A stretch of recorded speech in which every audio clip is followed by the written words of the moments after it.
There's several things that I think near-death experiencers have in common. Everybody's experience is subjective, there's a lot of discussion about that. But the overlap areas are love, light, and the fact that everybody who dies and leaves their body knows that they're not their body anymore. They know that they're this other thing. Their identity shifts.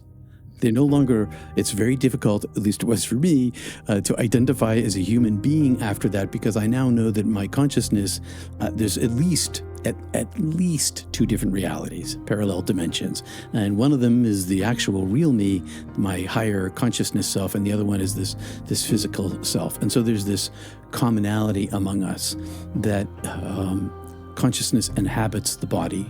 The brain doesn't produce the consciousness, it interacts with it, but the consciousness... I guess a greater understanding of dimensional reality, we use religion to try to convey aspects of it. But do you think that there's a separation between that, or do you think it's all interrelated with each other? I think it can't help but be all interrelated with each other, because a definition of source is the center, a circle whose center is everywhere and whose circumference is nowhere that it's not. But that said, that doesn't mean that just because you're capable of interstellar travel or you're a multidimensional being that you've advanced spiritually. Just because you have a gold light inside your heart doesn't mean that you're not a murderer. The energy itself it makes everything exist, but it doesn't make everything good.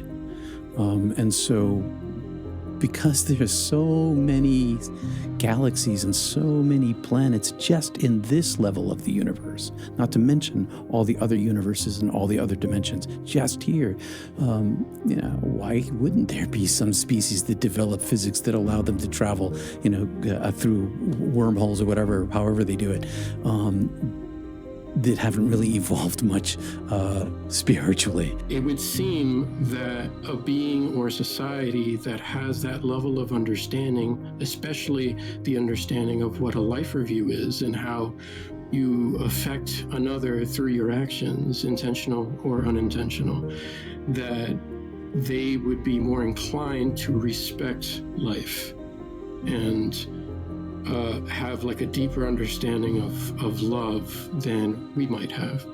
So have you noticed that pattern, or does that make sense to you? There seems to be levels of near-death experience, and once a person might be in a car wreck and they pop out of their body and they pop back in. They don't go anywhere. They know that they died, or they're like, what happened to me? I could see them putting the paddles on me, kind of thing. But then there are the people who actually enter into the light, and those of us who the light has entered into and been inside of come back with an understanding of the temporality of the time-space continuum, everything in it. Nothing here lasts forever. Maybe the universe does, but I don't think so, because it wasn't infinite. It was made from where I saw it. It might be very, very, very, very big, but it's not the infinite greater darkness itself. So those of us who've been over and had that direct experience of the light love, because it's /light/love, one thing, not separate, we come back with compassion. Now, that doesn't mean that we don't come back to our mental illnesses. So if you have this experience of union and you come back to a body that's bipolar, it's not necessarily going to fix your bipolarism, but it's going to give you this new perspective. And so you come back to the body that you have and the DNA and the life experience, and you live inside this thing, but with an entirely new perspective. How might near-death experiences, NDEs, provide insight into the nature of human consciousness and its potential connections to non-human intelligences? All right. Do NDEs involving encounters with non-human intelligence challenge conventional boundaries between physical and non-physical realities? Yes, it totally does. Because suddenly, there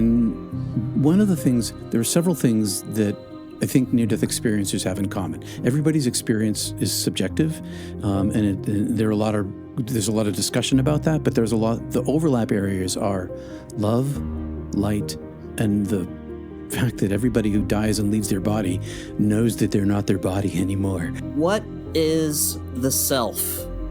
And what is it that does the observing or observation. When I was dead, there was no language there. And everything that I talk about, it's all metaphor and simile and constructs. So my higher self isn't just a single thing. My experience was that I'm like a Russian doll.